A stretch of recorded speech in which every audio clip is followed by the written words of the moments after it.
दोस्तों इमेजिन करो कि रमेश एक 20 साल का लड़का है जिसने अभी अभी कहीं से 1 करोड़ की लॉटरी जीती है। रमेश एक स्मार्ट लड़का है और उसने ये भी सुना हुआ है कि ज्यादातर लॉटरी जीतने वाले लोग कुछ सालों में ही अपनी लॉटरी का सारा पैसा गवा देते हैं। इसलिए रमेश डिसाइड करता है कि वो इन सारे पैसों को एक सेफ में रखेगा और रिटायरमेंट तक उन्हें खर्च नहीं करेगा। दोस्तों रमेश का डिसीजन सुनने में काफी स्मार्ट लगता है ना? लेकिन रमेश जब रिटायर होता है 40 सालों बाद तो वो देखता है कि उसके 1 करोड़ रुपयों की परचेजिंग पावर आज के 6 लाख रुपयों से भी कम रह गई है। अब 40 साल बाद वो 1 करोड़ रुपए से उतनी ही चीज खरीद सकता है जितनी वो 40 साल पहले 6 लाख रुपयों से खरीद लेता था। और ये कैसे हुआ? दोस्तों ऐसा होता है इन्फ्लेशन के कारण। इन्फ्लेशन यानी महंगाई दर। इसे सिंपल तरीके से समझा जाए तो बढ़ते हुए समय के साथ हमारे पैसे की कीमत कम होती जाती है। एक तरह से समझे तो करेंसी बूढ़ी होती जाती है। जितनी हम 1 रुपए की चीज कुछ साल पहले खरीद पाते थे, आज उतनी ही क्वांटिटी की चीज हम शायद 10 रुपए से भी ना खरीद पाएं।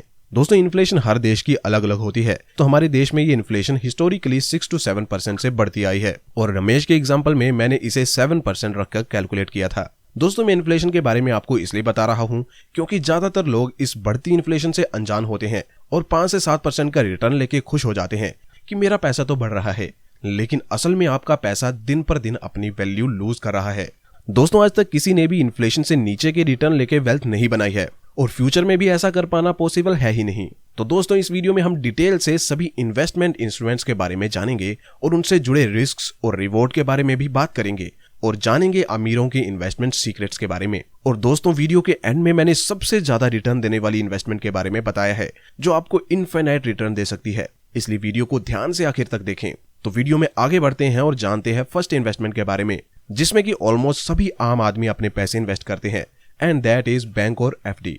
बैंक या एफडी में आपको 3 से 5% का रिटर्न मिलता है जो कि ऑलमोस्ट रिस्क फ्री होता है, लेकिन सिर्फ उन लोगों के लिए जिनको इन्फ्लेशन की कोई जानकारी नहीं होती। लेकिन आप तो जानते हो कि ये रिटर्न्स इन्फ्लेशन रेट से काफी कम है, इसलिए बैंक और एफडी में पड़े हुए आपके पैसे दिन पर दिन कम हो रहे हैं। इसीलिए बैंक या एफडी में पैसे डिपॉजिट करना एक फुलिश डिसीजन है। आपको बैंक में सिर्फ किसी इमरजेंसी के लिए पैसे रखने चाहिए या जिन पैसों की आपको शॉर्ट टर्म में जरूरत पड़ने वाली है बस उतने ही पैसे आप बैंक में रखिए। अगर आप इसे एक इन्वेस्टमेंट की तरह समझ रहे हैं या आप सोच रहे हैं कि बैंक या एफडी में इन्वेस्ट करके आप वेल्थ बना लेंगे तो दोस्तों ये आपकी बहुत बड़ी गलतफहमी है। अमीर लोग अपने पैसों को बैंक में रखना बिल्कुल भी पसंद नहीं करते। दोस्तों अगली इन्वेस्टमेंट है गोल्ड। हमारे देश के काफी सारे लोग या मैं कहूँ ऑलमोस्ट सभी लोग गोल्ड में इन्वेस्ट करना पसंद करते हैं। इंडिया के लगभग हर घर में सोना थोड़ी ही मात्रा में सही लेकिन जरूर होता है। गोल्ड ने पिछले 10 सालों में कंपाउंडेड 6% रिटर्न दिए हैं जो कि ऑलमोस्ट इन्फ्लेशन के बराबर है। सोने से वेल्थ बनाना तो बड़ा मुश्किल है, लेकिन इसमें आपके पैसे वैल्यू लूज नहीं करते। तो दोस्तों आपको गोल्ड में इन्वेस्ट करना चाहिए या नहीं? देखो दोस्तों अगर आप मुझसे पूछो तो मैं गोल्ड में इन्वेस्ट करना पसंद नहीं करता और मैं आपको भी यही सजेस्ट करूंगा कि आप भी गोल्ड में इन्वेस्ट करना अवॉइड करो। इससे अच्छे और बहुत सारे ऑप्शन हैं और अगर आप चाहते ही हैं तो पोर्टफोलियो का एक छोटा हिस्सा इसमें रख सकते हैं, उसमें कोई बुराई नहीं है। लेकिन वेल्थ बनाने की सोच लेके इन्वेस्ट कर रहे हो तो फिर भूल जाओ, वेल्थ तो इससे नहीं बनाई जा सकती। दोस्तों अगली इन्वेस्टमेंट है रियल एस्टेट। दोस्तों ऐसा कहा जाता है कि दुनिया के maximum millionaires real estate investors होते हैं, यानी कि वो लोग जो प्रॉपर्टीज को सस्ते दामों पर खरीदते हैं और उनसे 2 तरीकों से कमाते हैं। पहला थ्रू रेंटल इनकम। इमेजिन करिए कि राकेश एक रियल एस्टेट इन्वेस्टर है। उसने मुंबई के एक पोर्श एरिया में एक 2 BHK फ्लैट खरीदा है जिसकी कीमत है 50 लाख रुपए और उसने उसे रेंट पर दे दिया है। अब राकेश को हर महीने कुछ रेंटल इनकम उससे मिलती है। मान लेते हैं कि 15 से 20 हजार रुपए उसे मिलते हैं। राकेश उस फ्लैट से 5 सालों तक रेंटल इनकम भी लेता है और 5 साल बाद जब उस फ्लैट को बेचता है तो उसकी कीमत भी 50 लाख से बढ़कर 80 लाख हो जाती है, जो कि रियल एस्टेट से कमाने का दूसरा तरीका है जिसे कहते हैं प्रॉपर्टी वैल्यू एप्रिसिएशन, यानी कि प्रॉपर्टी की वैल्यू बढ़ना। दोस्तों रियल एस्टेट इन्वेस्टमेंट जहां एक तरफ काफी अट्रैक्टिव लगती है क्योंकि इससे अमीर बना जा सकता है, वहीं इसका एक बहुत बड़ा ड्रॉबैक है कि इसमें आपको बहुत बड़ा अमाउंट इन्वेस्ट करना पड़ता है। मान लो कि राकेश एक मिडिल क्लास आदमी होता जिसकी ईयरली इनकम ही मात्र 5 लाख रुपए की होती, तो क्या वो इस तरह की 50 लाख या 1 करोड़ की प्रॉपर्टी खरीद पाता? नहीं ना। दोस्तों यही कारण रियल एस्टेट इन्वेस्टमेंट को बेस्ट इन्वेस्टमेंट की लिस्ट से बाहर कर देता है। अदरवाइज अगर आप एक हाई नेटवर्थ इंडिविजुअल हो तो इसमें इन्वेस्ट करने में कोई बुराई नहीं है, ये आपको एक अमीर आदमी बना सकती है। दोस्तों नेक्स्ट इन्वेस्टमेंट है क्रिप्टोस। आजकल दुनिया भर में क्रिप्टोस का बूम चल रहा है। दुनिया क्रेजी हो रही है बिटकॉइन जैसे क्रिप्टोस के अविश्वसनीय रिटर्न देख के, क्योंकि अगर किसी ने भी बिटकॉइन में सिर्फ 22,000 रुपए इन्वेस्ट किए होते 2015 में तो आज वो लगभग 31 लाख रुपए बन गए होते। और इसी बीच बिटकॉइन का प्राइस मैक्सिमम 48 लाख रुपए तक भी गया था। ऐसे ही और भी बहुत सारी क्रिप्टो करेंसीज ने लोगों को मोटे रिटर्न्स दिए हैं और बहुत सारे न्यू बिलियनर्स भी ऐड हुए हैं बिलियनर्स लिस्ट में क्रिप्टोस की वजह से। लेकिन क्रिप्टोस का सबसे बड़ा ड्रॉबैक ये है कि एक हाईली वोलेटाइल इन्वेस्टमेंट है, यानी कि इसके रेट काफी फ्लक्चुएट होते रहते हैं। कभी 10-20% टूट जाते हैं एक ही दिन में, तो कभी 20-30% चढ़ भी जाते हैं। Recently in April 2021 bitcoin 53% crash हुआ था और इस क्रैश की वजह से सिर्फ एक हफ्ते में क्रिप्टो इन्वेस्टर्स की $1 ट्रिलियन की इन्वेस्टमेंट देखते ही देखते साफ हो गई। क्रिप्टो एक बहुत ही नई इन्वेस्टमेंट है और इसका फ्यूचर प्रिडिक्ट कर पाना बहुत मुश्किल है, लेकिन फिर भी ये वर्थ है एक चांस लेने के। इसलिए इसमें इन्वेस्ट किया जा सकता है, लेकिन सिर्फ उतना ही अमाउंट जिसके जाने से आपको बिल्कुल फर्क ना पड़ता हो, आपके लाइफस्टाइल में कोई चेंज ना आता हो और मोस्ट इंपोर्टेंटली आपका पीस ऑफ माइंड बना रहना चाहिए। अगली इन्वेस्टमेंट है म्यूचुअल फंड्स।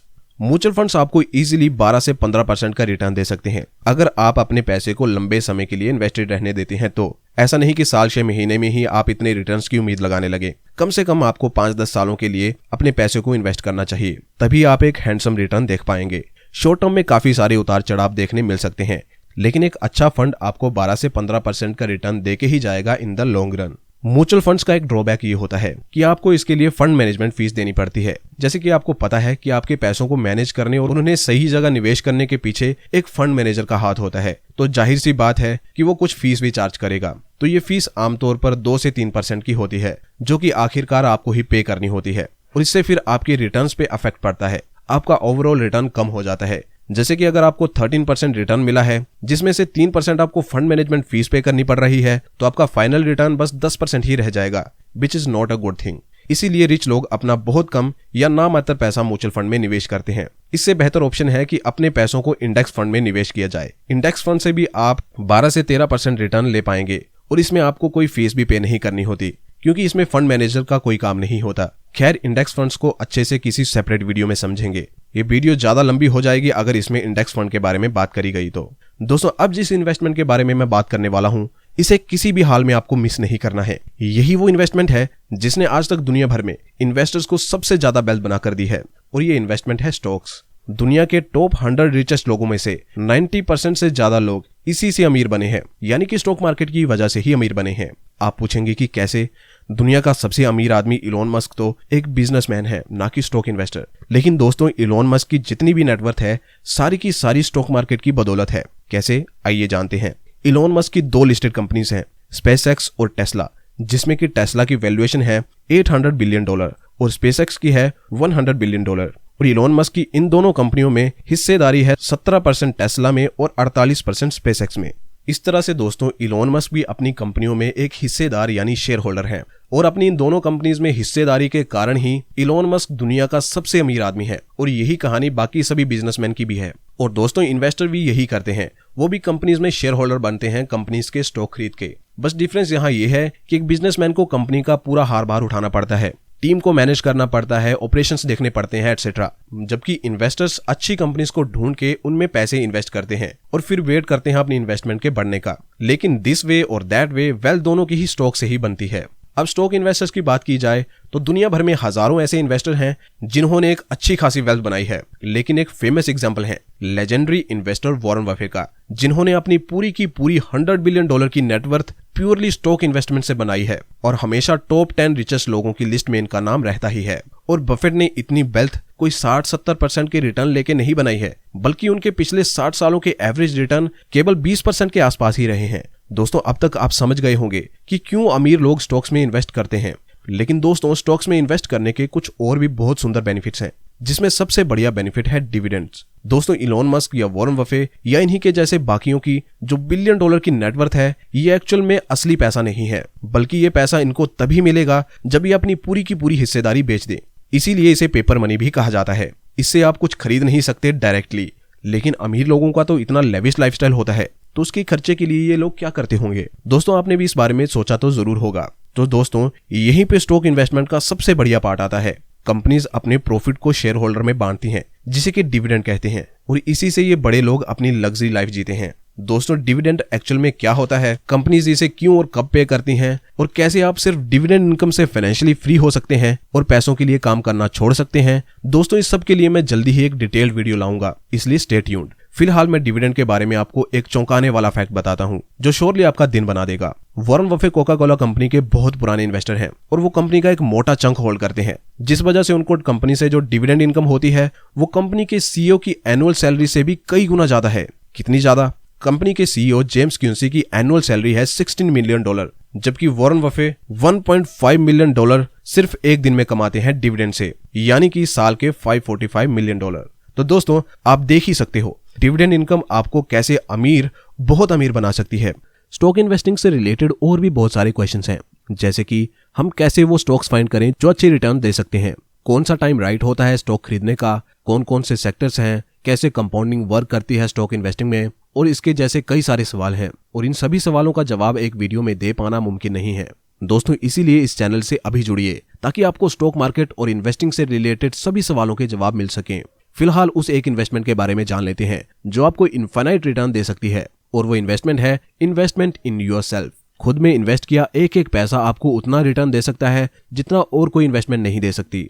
वॉरेन बफे को भी जब पूछा गया कि उनकी सबसे प्रॉफिटेबल इन्वेस्टमेंट कौन सी है, तो उन्होंने भी यही कहा कि वो $1000 जो उन्होंने डेल कार्नेगी का कम्युनिकेशन स्किल का कोर्स खरीदने के लिए इन्वेस्ट करे थे। दोस्तों अगर आज वॉरेन बफे अपनी पूरी की पूरी नेटवर्थ गंवा देते हैं तो क्या आपको लगता है कि वो दोबारा बाउंस बैक नहीं कर पाएंगे? ऑब्वियसली वो दोबारा से कुछ ना कुछ करके वेल्थ बना लेंगे, क्योंकि उनके पास उनकी वेल्थ से भी ज्यादा इंपॉर्टेंट चीज है और वो है उनका एक्सपीरियंस और एक्सपर्टीज। इसीलिए दोस्तों बेस्ट इन्वेस्टमेंट है खुद के नॉलेज और स्किल्स को डेवलप करने के लिए इन्वेस्ट करना, फिर चाहे बुक्स खरीद के या कोई कोर्स खरीद के आप अपना नॉलेज बढ़ाएं, लेकिन ये आपको करना ही होगा। दोस्तों हमारा भी यही प्रयास है कि हम आपको फाइनेंशियली इतना नॉलेजेबल बना दें कि आपको कोई पेड कोर्स खरीदने की जरूरत ना पड़े, इसलिए जल्द से जल्द हमारे चैनल से जुड़ें। आई होप दोस्तों वीडियो से आपको इन्वेस्टमेंट के बारे में बहुत कुछ सीखने को मिला होगा और अब तक आप ये डिसाइड कर पाए होंगे कि आपको कहाँ इन्वेस्ट करना है और कब इन्वेस्ट करना है। मैंने तो बता दिया कि रिच लोग अपना पैसा कहाँ इन्वेस्ट करते हैं। अब आप रिच बनना चाहते हैं या नहीं ये सोलली आप पर डिपेंड करता है। मेरी तरफ से आप सबके लिए वेल विशेस हैं और होप आप आने वाले समय में एक अच्छी वेल्थ बनाएंगे और एक कामयाब इन्वेस्टर बनेंगे।